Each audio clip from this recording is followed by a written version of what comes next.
მადლი ძირითადად მაყურებლებო და მსმენელებო, გთავაზობთ ელენა დანანის ახალ გამოშვებას, კოცმოცრი ნაციების ახალ ამბებს.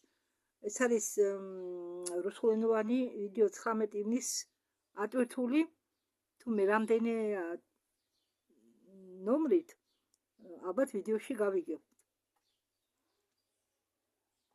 ეს ყოფილა 78 გამოშვება, კოცმოცრი ნაციების ახალი ამბების 78 გამოშვება. წინათ რომ ავტვირთი, ეს იყო 77. ხო, ეს არის 78. ძალიან კარგი, მე ძველი იყო მეგონა, ცოტა იქეთ, უკანა დათარიღებით. მას დავიწყოთ. ხო, ელენა დანან ბევრი რამე თქვა პოზიტიური, ამის თქმა არ დავიწყე, რადგან ისედაც მცირე მეხსიერება აქვს ჩემ ტელეფონს. მე მხოლოდ თავარს გადმოგცემთ და ახლა ელენა დანალით მოყვება თუ რას აპირებს სამყაროების გალაქტიკური ფედერაცია იმისთვის, რომ მიაღწიოს პოზიტიურ მიზანს დედამიწაზე. დენვერი, კოლორადო, სექტემბერი 2024 წელი. 1000 მოწმეს შეეძლო და ეფიქსირებია კოსმოსური ხომალდების მთელი გილდია ცაზე. ალბათ ბევრი ხალხი უყურებდა. ყველა შეამჩნევდა თუ როგორ გადაიფრინა ამ ხომალდებმა. დენვერში მე გავაცხადეო, ამბობს ელენა დანანი, რომ ვთხოვო ჩემ მეგობარ სტარხანს გამოუშვასო ხომალდები. უბრალოდ ნაცნობ ტარანს და მის უფროს იყო აღნიშნული, რომ ინსაიდერმა JP-მ მოიყვანა ხომალდები. ამის შესახებ იყო წინასწარ გამოცხადებული. ახლა კი შეღრმავებული მთავრობა ცდილობს დაფაროს ეს ფაქტები და მინდა გთხოვოთ ყველას, ვინც ნახაო მთელი ეს ხომალდები, დაიცავითო თქვენი აზრი და დაიცავითო ის თუ რაც თქვენ ნახეთო. ვისაც შეგიძლიათ თუ ჩამოდითო 19-დან 21 სექტემბრის ჩათვლით შარლოტაში, კალიფორნიის შტატი თუ ქალაქი თუ არ ვიცი რა ეწოდება. უკაცრავად კალიფორნია კი არა, ჩრდილო კაროლინა. რომ მხარი დაუჭიროთო ინფორმაციის გახსნას და დაიცვათ თქვენი პოზიცია, რომელიც თქვენ გწამთ და რომელსაც თქვენ გჯერავთ. ახლა გამოდის ერთ-ერთი პლეიადენელების წარმომადგენელი, რომელიც მოყვება ორიონის ზონაზე და ის ამბობს, რომ მოვლენები, რომელიც ხდებოდა ორიონის ზონაში, უბრალოდ რომელიც ხდება, ხო, ხდება ორიონში, ორიონის ზონაში არის პოზიტიური. თანავარსკვლავედების სისტემის განთავისუფლება, ნაბუს კონტროლისაგან, უკაცრავად, ხო, ჩართულია. ნაბუს კონტროლისაგან იყო დიდი წარმატება და ახლა ეს სამყაროები აღდგება. ნაბუ საერთოდ ანადგურებდა ყველა სამყაროს, ვინც ვარს ეუბნებოდა მისი მონაყოფი იყო. იმპერია ანაკო და ხუთი საბჭო პასუხისმგებელია ამ სარტყელთან დაკავშირებით, ამ ორიონის თანავარსკვლავედის დაკავშირებით გალაქტიკის წინაშე, სამყაროების გალაქტიკური ფედერაციის წინაშე. და ისინი იმედოვნებენ, რომ ის ცივილიზაციები, რომლებიც ცხოვრობდა ადრე იმ სამყაროებში, რომელიც განადგურა ნაბომ, ერთ-ერთ დღეს დაბრუნდებიან უკან. და ისინი ელოდებიან, როდის აღდგება მათი სამყაროები. და აღდგება რა მხრივ, რას გულისხმობენ ახლა ესენი. მათი სამყაროები, როდესაც იქნება მზად, იმისთვის, რომ მაგათმა ცივილიზაციამ შეძლებს ცხოვრებას თავიანთი პლანეტების ზედაპირზე. ხომ ახლა ყველა არ არის ადამიანისებური, არიან ჰუმანოიდები, ხომ? არიან მწერები და ასე შემდეგ. სხვადასხვა წარმომადგენელი, როგორც დედამიწაზე რასებია, ისე იქ სხვა სხვადასხვა სახეობის წარმომადგენლები. და ყველა არ გავს ადამიანის, მაგრამ ყველას ხო თავთავისი ატმოსფერო სჭირდება იმისათვის, რომ იარსებონ და ისინი ელოდებიან თუ როდის აღდგება მათი პლანეტის ატმოსფერო, მაგრამ ზოგი დაბრუნდა დროზე ადრე და ელოდება თავისი პლანეტის აღდგენას თავისი პლანეტის ორბიტაზე.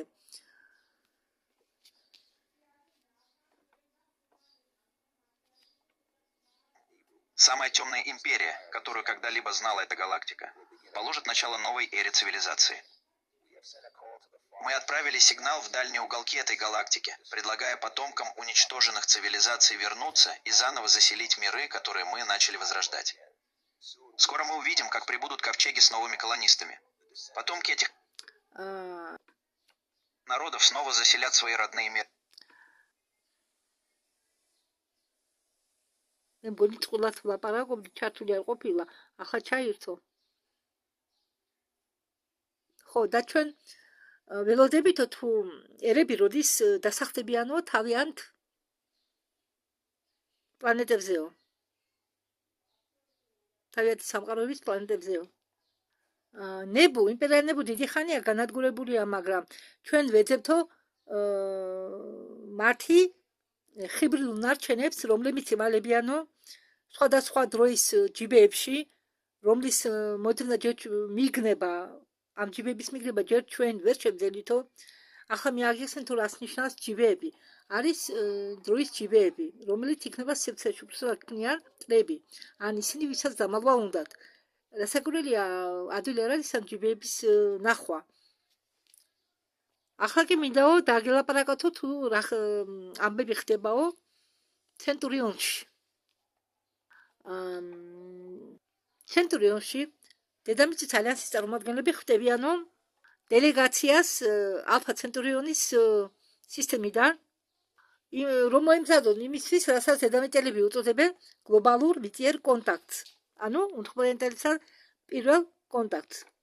ალფა ცენტურიანელები მჭიდროდ თანამშრომლობენ პოზიტიურ დედამიწის პოზიტიურ სახელმწიფო ლიდერებთან, რომლებიც შედიან მიწიერ ალიანსში იმ მომენტიდან, როდესაც იყო მოხდა პირველი კონტაქტი, ეს იყო 50-იანი წლები. ხო, და თქვენ როგორც იცით, ეს მოხდა ხელშეკრულების დაწერის წელს 1954 წელს. ეს მარტო ჩვენ ტერიტორიაზე კი არ მოხდა, არამედ ყველა ქვეყნებში, ყველა ქვეყნების ტერიტორიებზე. ალფა ცენტურიანელები პირველების წარსდგებიან დედამიწელების წინაშე, როდესაც მოხდება პირველი კონტაქტი.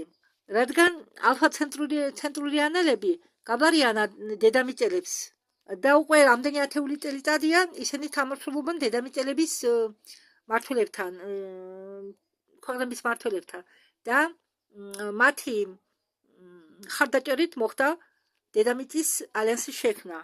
მალე ამის შესახებ გაიგებენ ყველა დედამიწელები, ყველა დედამიწის ყველა მაცხოვრებლები.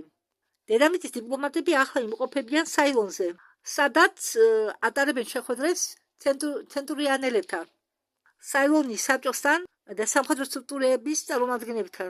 მე წინასწარ ვერ ვიტყვი ვერაფერს, მაგრამ თუ დედამიწაზე მოვლენები განვითარდებო ისე, როგორც მე უბრალოდ ჩვენ უკეთებთ პროგნოზს, ანუ თუ მათი დაგეგმილი გეგმების მიხედვით განვითარდა მოვლენები დედამიწაზე ისე, როგორც საჭიროა, ტირანიელები შეძლებენ თავისი უფლებების დაცვას, გამოიღვიძონ და აიღონ თავისი ბედი თავიანთ ხელში.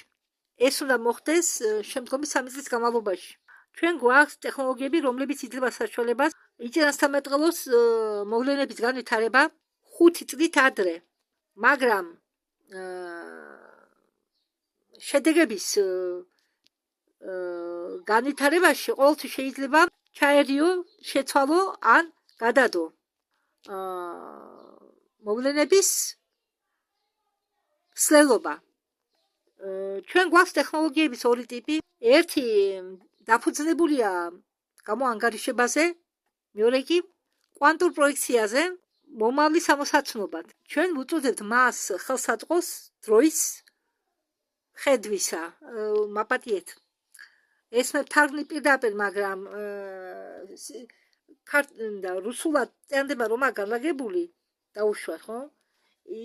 შეიძლება ქართულად სხვანაირად უნდა განალაგო, რომ აზრი გქონდეს. ამიტომ თქვენ ნუ მიწყეთ, მე თარგმნი პირდაპირ, რომ რამე არ გამომეპაროს. ხო და თქვენ კი მიხვდებით უყურას ეს საუბარი. მოგიტევეთ რა. და ეს ტექნოლოგია არასდროს ხო, მაპატიეთ, თუა ჩართული იმიტომ ვიწევი წინ, რომ ნახო წითელი, როდესაც ჩართულია, როდესაც გამორთული. ღილაკი. და ეს ტექნოლოგია არასდროს არ იტყუებაო. პირველი ტექნოლოგია გვაჩვენებს ვიბრაციებს, რომელსაც მოყავს, რომელსაც უბრალოდ რომელიც იწვევს, ესე იგი, იმის ვიბრაციებს და გაჩვენებს იმას, თუ რა ხილვა უნდა ნახოთ. მაგალითად, თუ რა ხდება დედობრივ ხომალდზე და ამ ტექნოლოგიების დახმარებით ჩვენი დასწრება დედამიწაზე გეგმასთან შეთანხმებით არ შეცვლილა. სინამდვილეში ყველაფერი მიდის კარგად. არ იყო მნიშვნელოვანი შეფერხებები, მხოლოდ რამდენიმე უნიშნელო შეფერხება მოხდაო, რომლებმაც არც ისე ძლიერ იმოქმედეს ჩვენ პროგრამებზე. ნებისმიერი ჭორები იმასთან დაკავშირებით, რომ გახსნა და ჩვენი გამოჩენა დედამიწაზე გადაიდება ყოველთვის არ წყდება. ხო, მეც ვერჯერ გამიგონია, მაგალითად ელენა დანანი, ხო, მე იმიტომ უსმენ ელენა დანანს. იმას პირდაპირ კავშირი აქვს გალაქტიკურ ფედერაციებთან, სამყაროების ფედერაციებთან და ლაპარაკობს იმას, რასაც ხედავს, სადაც ესწრებოდა. და როდესაც დაუშვათ, ზოგი ინსაიდერები ამბობს, რომ ჯერ არ ვიცით ეს როდის მოხდება, ჯერ არ ვიცით რა ეტაპზეა ყველაფერი, მე ვცდილობ ახლა როდესაც მიხვდები, რომ ხდება ძალიან ბევრი განსხვავება, სხვაობა ინფორმაციებს შორის, მე მასეთ ინსაიდერებს, რომლებიც ამბობენ არ ვიცით და იდება და არა მგონია ახლა მოხდეს და ამათ მოსვენა მე მივატოვე და ამათ ვიდეოების გადათარგმნა მივატოვე და არ მინდა რომ მეც დავიბნე, თქვენს დაგაბნიოთ. ამიტომ მე ვცდილობ მხოლოდ იმ ინსაიდერების ვიდეოები გადავთარგმნოთ და წარმოგიდგინოთ, რომლებიც არ იცვლიან თავის ასლს, ამბობენ ერთ და იგივეს, მაგალითად როგორც ელენა დანანი, როგორც ისმაილ პერეზი. სიმართლე გითხრათ, მე მაიკ სალასაც არ ვინდობი. თქვენს რომ, მე არ მინდა ახლა ამ კაცზე ცუდი თქვა, მაგრამ თქვენს რომ მაიკ სალა და მეორე არის კიდე ალექს კოლერი მიყიდესო თავისი თავი კაბალას. ხო, ამიტომ ვარიდებ მე თავს ალექს კოლერის ვიდეოების წარდგენას. კი ახლა ის თუ შოუზე ესწრება ვინმესთან, კი, მე მგონი მაქვს ერთი ვიდეო, სადაც ისიც ესწრება შოუს. მაგრამ მაიკ სალას კი თავისი შოუ მიყავს, ხო? ნუ კაი, ახლა შოუ მიყავს, იგი არ ლაპარაკობს ინსაიდერი, ეს კიდევ შეიძლება. იმიტომ რომ მაგრამ სხვადასხვაის მე ხვდები, რომელი ინსაიდერი ჩალიჩობს ჭყალებში. მაგრამ ელენა დანანი ნამდვილად დაუფარავად ლაპარაკობს ყველაფერს. ისმაილ პერეზი და კიდევ არიან იქ რამდენიმე ინსაიდერები, როგორც GPA.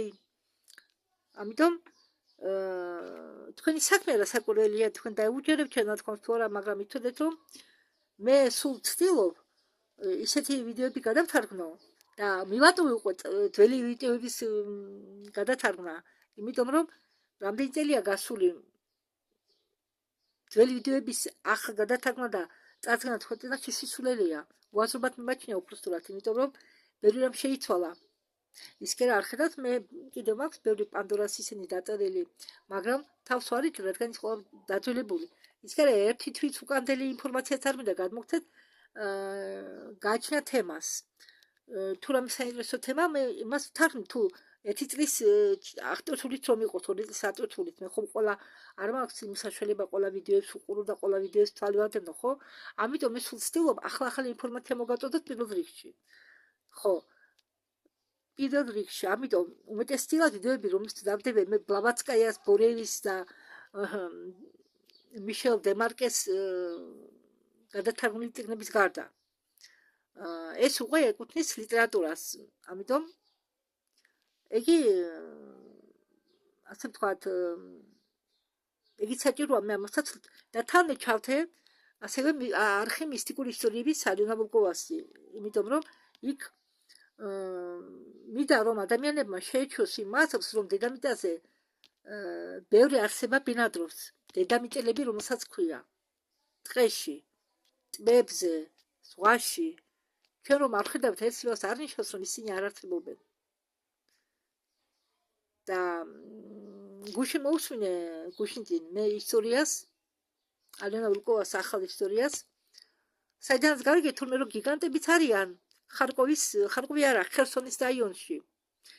ნათელხეველი გიგანტები, რომლებიც ფეხები მიჯაჭვულია ჯაჭვით ერთმანეთთან.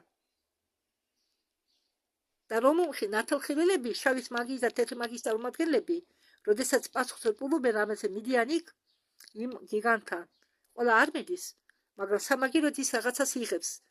ერთი პიროვნებისთვის ხელით კი მოუგლეჯია და ამ ალიონაზე თმები დაუპუტია.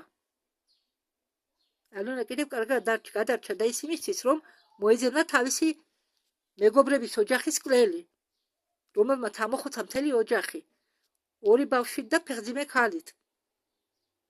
მე მინდა თქვენ ეს ისტორია მოგიყვეთ, მაგრამ გძელი ისტორიაა. მოგიყვეთ მინდა მონადირეზე.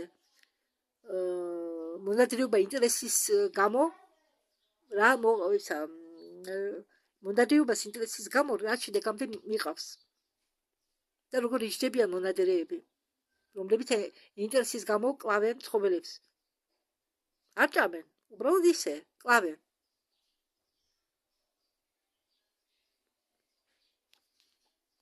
ჩვენ ვართ თქვენი დედამიწელების ოჯახი. ჩვენ ვართ. ჩვენ თქვენ გეხმარებითო ყველაფრით. გვინდათ რომ თქვენ განვითარდეთო. ჩვენ შორის არის თქვენი ვარსკვლავური თესლები, რომლებიც ელოდებიანო თქვენ როდის გაერთიანდებითო, როგორც თქვა ერთხელ ავტორმა, დიპლომატი, სამყაროების ფედერაციის, უпроსტად სამყაროების გალაქტიკური ფედერაციის დიპლომატი. თქვენ იმედებს არასდროს გავაცრუებთ. თქვენ იმედებს არასდროს გაგიცრუებთ. თავიდანვე ჩვენ ვივარაუდეთ, რომ იქნებოდა ბრძოლა ჭორებზე დაყრდნობით და გეგმა შედგებოდა იმაშიო, თუ როდესაც მოვიდოდაო დრო, პირველი კონტაქტისა უცხო პლანეტელებთან აგენტები დაარწმუნებდა მოსახლეობას, რომ სამყაროების გალაქტიკური ფედერაცია ემზადება დედამიწაზე შემოწმისთვის და რომ ისინი არიან დედამიწელების წლები და თუ თქვენ ნახეთ, რომ ხომალდები გადადიან შეტევაზე, ხედავთ ხო, რომ თქვენ რომ ხომალდები გადადიან შეტევაზე, ეს სინამდვილეში ხომალდები კი არ იქნება, ეს სინამდვილეში იქნება ჰოლოგრამა. ხო, სამხედრო ხომალდებს წარადგენენ ჰოლოგრამის სახით, რომლებიც მიეკუთვნებიან დედამიწის საიდუმლო კოსმოსურ პროგრამებს. მხოლოდ სულელებს შეუძლიათ ეს დაიჯეროს. კაცობრიობა იმდენადაა განვითარებული, რომ ამას არ დაიჯერებს. იმდენადაა დღეს ტექნოლოგიები განვითარებული, ყველათი ცნობილია ეს თუ ის ტექნოლოგიები. ყველა შეუძლია გაარკვიოს, ტყუილია ეს თუ სიმართლე. ამიტომ დედამიწელები არ ამგონიო შეცდენო რამეში. იმპერია ენოკმა დათმო ტერიტორიებიო, დაუთმო თავისი ტერიტორიები გაერთიანებულ გალაქტიკურ ალიანსს, სადაც არ სჭირდება მეტი დათვა სურიას იმპერიისაგან, ეს ვარსკვლავური სისტემები დღეს არის ავტონომიური და დამოუკიდებელი და მეტად არ არიან დაკავშირებული ახალ იმპერიასთან. დიპლომატიური და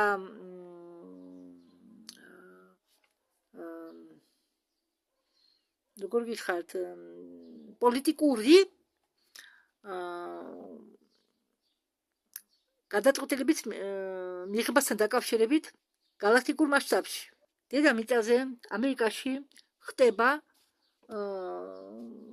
ესე იგი განხეთქვა, ასე ვთქვათ, და კამათი ორი უზარმაზარი, ორი უმსხვილესი პოლიტიკური გაერთიანებების შორის ილონ მასკი და დონალდ ტრამპი არ ემტერებიანო ერთმანეთს, ისინი არასდროს ემტერებოდნენ ერთმანეთს, იქონიათ მოთმინება, რადგან ყველაფერი გაირკვევა მალე. ადმირალ ჯარელი, რომელიც იყო დანიშნული ამ სადგურის თავად სარდლად, მოგესალმებათ დედამიწის მაცხოვრებლებს, ის თხოვს დედამიწელებს შეინარჩუნონ იმედი უკეთესი მომავლისთვის და აიღონ იარაღი იმისთვის, რომ შეებრძოლონ დარჩენილ ძალებს, დარჩენილ ბნელ ძალებს, სიღრმისეული სახელმწიფოს ნარჩენებს, რომლებიც არც ისე ძლიერები არიან, როგორც ეს გონია ზოგს. ჯარელი ამბობს, რომ საყვარელი იარაღი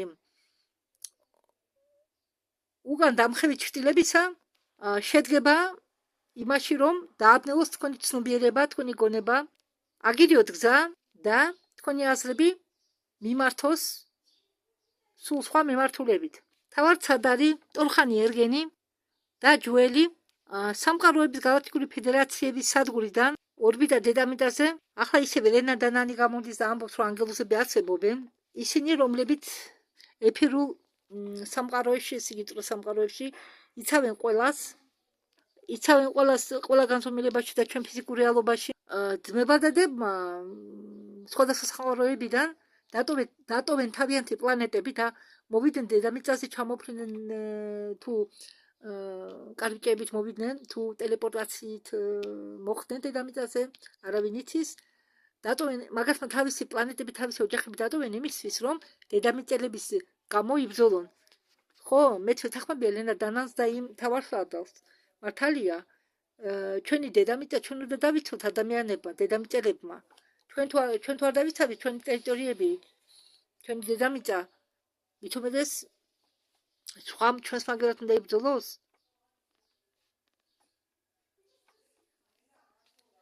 Жертвуя многим.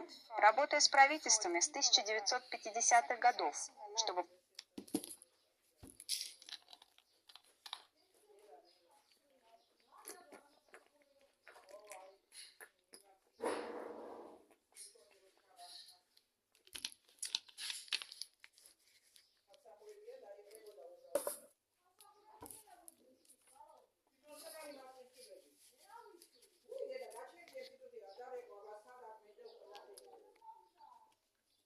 помочь человечеству создать силы обороны.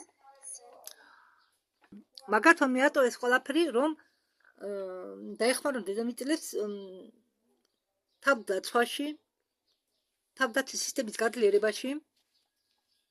ისინი იბრძვიან ჩვენი უფლებებისთვის. მაგათმა გადევნენ ამ პლანეტიდან ბოროტი იმპერიები, რეპტილოიდები. მაგათმა ბოლო მოუღეს რუხების მმართველობას დედამიწაზე და ეს ისტორიები, რომლებიც დატოვა რუხებმა, გეხმარება თქვენ ყველას, გააღო თვალები ფართოდ. მილიონი სული მოვიდა დედამიწაზე ბავშვების სახით და შეიძლება არ იყოს გამონაკლისი, რომ თქვენ იყოთ ერთ-ერთი მათგანი. შეიძლება მასეც არის, შეიძლება არ არის მასი, მაგრამ არ უნდა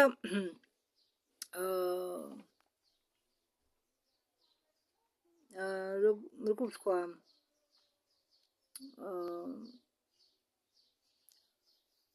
შეიძლება თქვენ ხართ ერთ-ერთი მათგანი.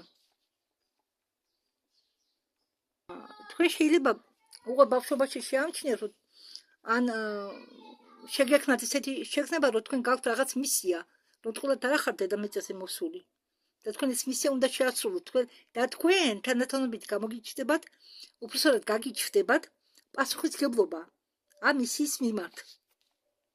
ვიც ამ მომენტში განსახიერდნენ დედამიწას, მნიშვნელობა არ აქვს, საიდან არიან მოსულები. მოვიდნენ იმისთვის, რომ დაეხმარონ კაცობრიობას განთავისუფლდნენ. დაეხმარონ კეთილ მეკავშირეებს, მოკავშირეებს, როგორ იქნება სწორად არ ვიცი, გალაქტიკური ფედერაციებისა. ნებისმიერი ინფორმაცია, რომელიც თქვენამდე მოდის და რომელშიც იგრძნობა, შიში, პანიკა, ეს ყველაფერი კეთდება იმისთვის, რომ თქვენ აგაცდინონ გზას, აგებნიონ თავგზა, მოგატყუონ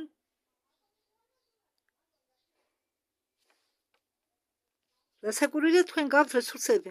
მათ უნდათ რომ დედამიწელებმა დაკარგონ იმედი, გაუცრუდეთ ყველაფერზე აუვარდეთ გული, შენ ხედავდე იქნება ხილვებს. არ შეგეშინდეს მათი. ნუ ცდილობ თავი არიდო ამ ხილვებს. პირიქით. მიიღე ეს ხილვები და მიიღე მონაწილეობა ამ ხილვებში. მე ბევრჯერ მაქვს ნათქვამი, რომ მე ბავშვებიდან ვხედავ ხილვებს. და შემდეგ შეწყდა ეს ყველაფერი და დიდობაში მომივიდა სადღაც ასე 30 წლის შემდეგ. და ბოლო დროს ვხედავ მე ხილვებს. ერთხელ ლენტა წარდგა ჩემ წინაშე, ხომ იცით შავ თეთრი კინო რომ იყო, ხალხი რომ ჩქარა მოძრაობს. ამდაგვარი ლენტა ფილმი იყო, დოკუმენტური ფილმის მაგვარი, ოღონდ შავ თეთრი, ჩქარა მოძრაობდნენ. და იქ ხედავდი ხალხს რევოლუციონურ შინელებში. და მხოლოდ აი გუშინ მივხვდი თუ მიმახვედრეს, რომ ეს იყო ჩემი ერთ-ერთი წარსული ცხოვრებიდან. მე მგონი მე ვიყავი რევოლუციონერი, ამ დროს ცხოვრობდი, როდესაც რევოლუცია მოხდა. ვიხედავდი ახალგაზრდა სუსტ მამაკაცს შინელში, რომელიც დადიოდა იქეთ-აქეთ. შავ თეთრი ფირი, სადაც ხალხი ჩქარა მოძრაობს. დიახ, და გუშინ მე მანახეს ფერმა, შუა საუკუნეების ფერმა, სადაც მე მგონი ვიყავი მამაკაცი, იმიტომ რომ იქ ჩემ თავსაც ხედავდი, ნუ მიხვდეს რომ მე ვიყავი. და კიდევ ორი მამაკაცი ალბათ ჩემი ვაჟები იყვნენ. მე ცოტა თითქოს ასაკში ვიყავ. რაღაცას ვაკეთებდით, ოღონდ იცით რა, ხის სახლები იყო თივით გადახურული, სახლები იყო თუ სარაიასავით იყო. არ ვიცი, მე შუა ადგილას, იმ ხის ფარდულების შუა ადგილას ვნახე ძროხა. მემული და ძროხას აჭმენდა მთივას. მე მგონი იყო ზამთრის პერიოდი. რაღაც ასეთ მუქფერებში იყო. და მომივიდა, ან გამომისავნეს აზრი, რომ ეს არის ჩემი ერთ-ერთი ცხოვრებისაგან, ალბათ ჩემით მიხვდი. და როდესაც მე თქვი, ალბათ ეს არის ჩემი კიდევ ერთი წარსული ცხოვრებიდან, რეზონანსში მოვიდა ეს ინფორმაცია.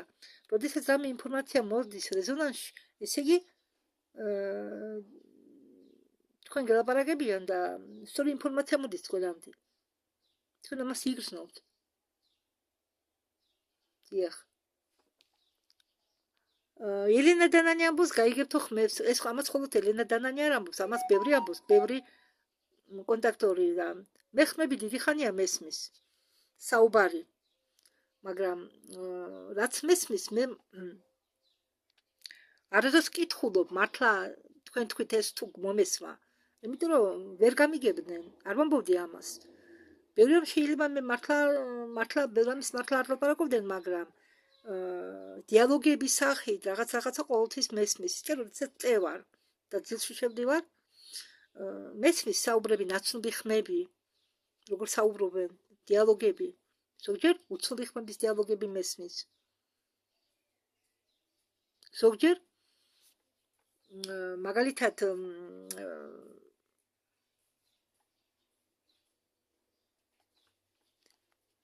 თუ რამე გაზრახვა აქვს ადამიანს ჩემს მიმართ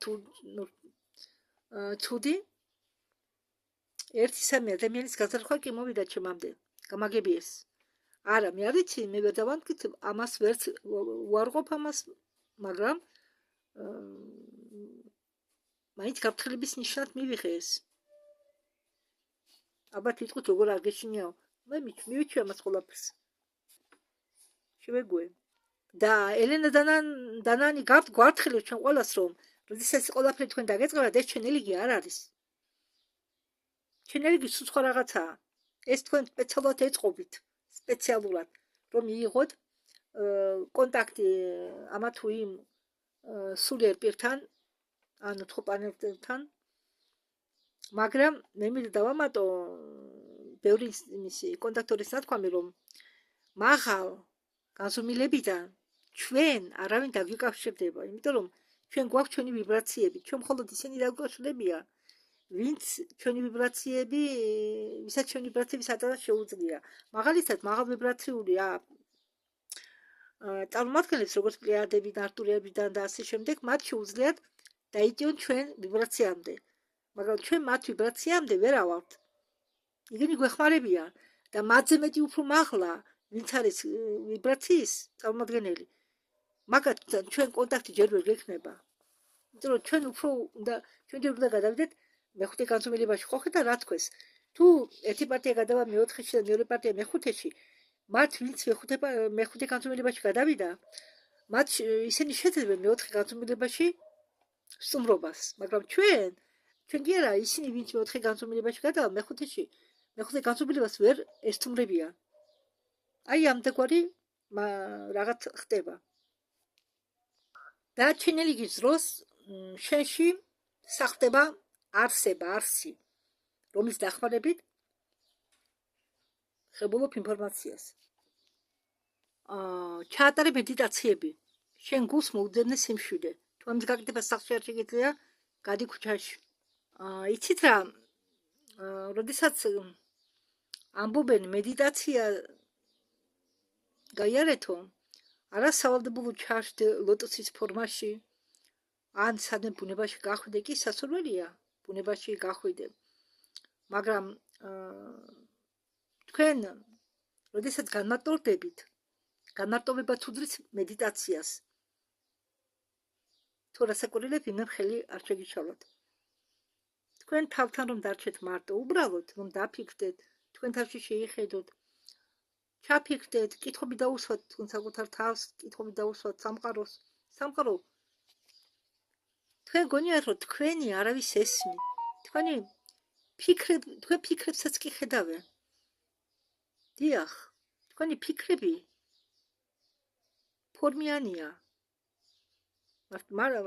შეიძლება მატერიალიზირებული არა თავიდან, მაგრამ როდესაც თქვენ რაც უნდა გაიფიქროთ, ყველაფერი ჩდება ფორმების სახით, მაგრამ წრულ დონეზე. თქვენ მაგათ ვერ ხედავ, მაგრამ იმ სამყაროში თქვენ ფიქრებს ხედავენ. თქვენ ასეს კითხულობენ. ხანდახან რომ წევარ, ჩამესმის ისეთი მძიმე ხმები, თითქოს და მძიმე ნაბიჯები მოდისო.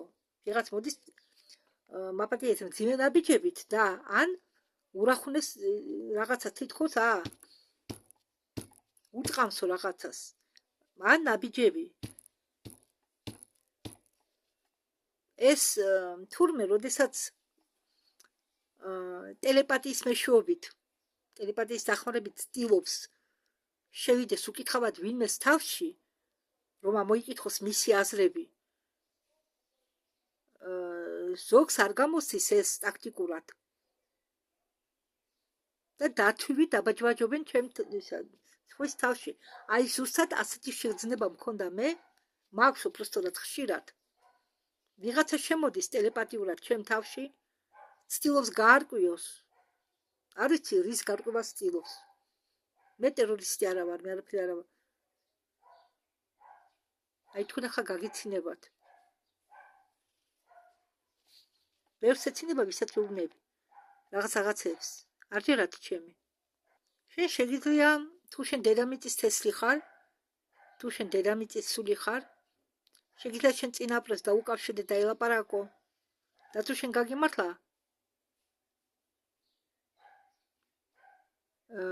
ეს სულები იქნებიან შენ საგვარეულოში. ვისთანაც შეიძლება დაკავშირება. თქვენ ხელშია გასაღები მომავლის კარების გასაღებად. ახლა ჩვენ გვაცნობენ, როგორც ყოველთვის ხდება, ყოველი ახალი ამბების დასასრულს სხვადასხვა ცივილიზაციებს და ახლა კიდე აგრახათ უნდა ფოტოს განახებთ, ამ ცივილიზაციას გაგვაცნობენ ახლა. ვიცადეთ?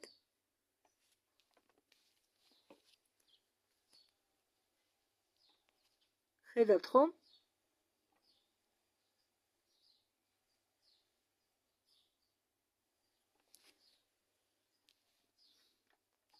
მათ უწოდებენ კერიემ.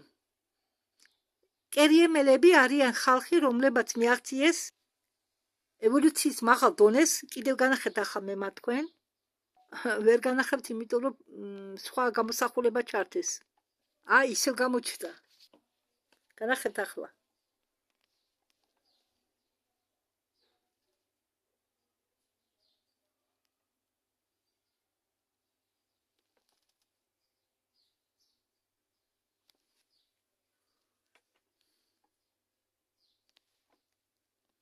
ისინი ცხოვრობენ უბრალოდ არიან არსებები მეხუთე და მეექვსე განზომილებისა. ამჟამად არიან, რადგან განიცადნენ ევოლუცია და ამჟამად არიან არსებები მეხუთე მეექვსე განზომილებებში. ცხოვრობენო თავიანთი სისტემის მეოთხე პლანეტაზე სახელწოდებით აიანი. მათი ცივილიზაცია დაფუძნებულია კოლექტიურ ცნობიერებაზე, რომლებიც ჩამოგავს ცნობიერებას ბევრი galaktikuri ადამიანის მაგვარი ცივილიზაციების კოლექტიურ ცნობიერებას. ისინი არიან ატყობილი თავის სამყაროს ცნობიერებაზე. რაც ეხმარება მათ იგრძნონ ამინდი სეისმური აქტიურობა და რაც კი სიცოცხლე არსებობს მათ პლანეტაზე, ამ ყველა ფორმებს უგებენ და ესმით. თუმცა ისინი ურთიერთობენ, კონტაქტობენ ტელეპათიურად, მაგრამ მათ შეუძლიათ საუბარიც, როდესაც საჭიროებენ სხვა კულტურებთან კონტაქტს. ისინი საუბრობენ. აგრეთვე ისინი ცნობილი არიან ჩვენ დედამიწაზე, როგორც ანდრომედის galaktika. თუმცა ისინი არიან სამყაროების galaktikuri ფედერაციის ვერსიის წევრები, მაგასთან გადაწყვეტენ არ მიიღოთ მონაწილეობა ფიზიკურ ოპერაციაში დედამიწაზე. მაგრამ ისინი შემოერთდნენ პროგრამას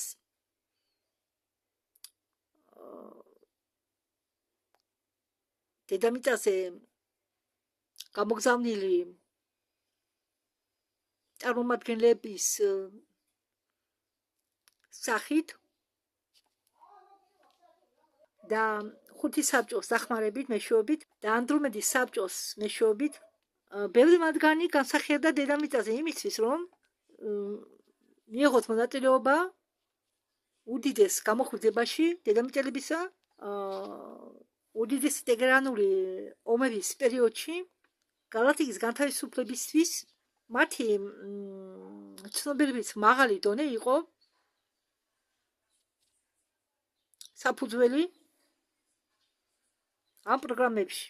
კიდე მეელები არიან კეთილი 7 თავშეკავებული ადამიანები. კიდევ განახებთ.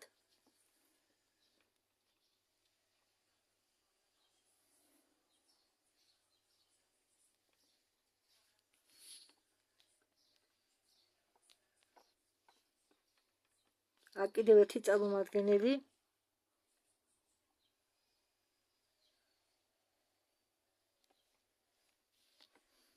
მათ პლანეტაზე მშვენიერი ეკოსისტემაა განვითარებული სხვადასხვა ნაირსახეობებით და სიცოცხლით. ისინი ქალაქებში არ ცხოვრობენ, ისინი ცხოვრობენ საოჯახო აფშინა ტომებში.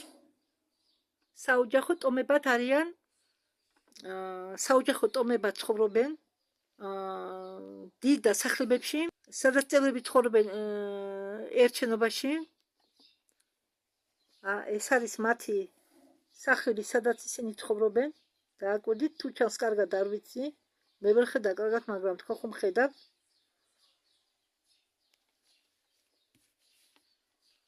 ესე იგი, ისინი ცხოვრობენ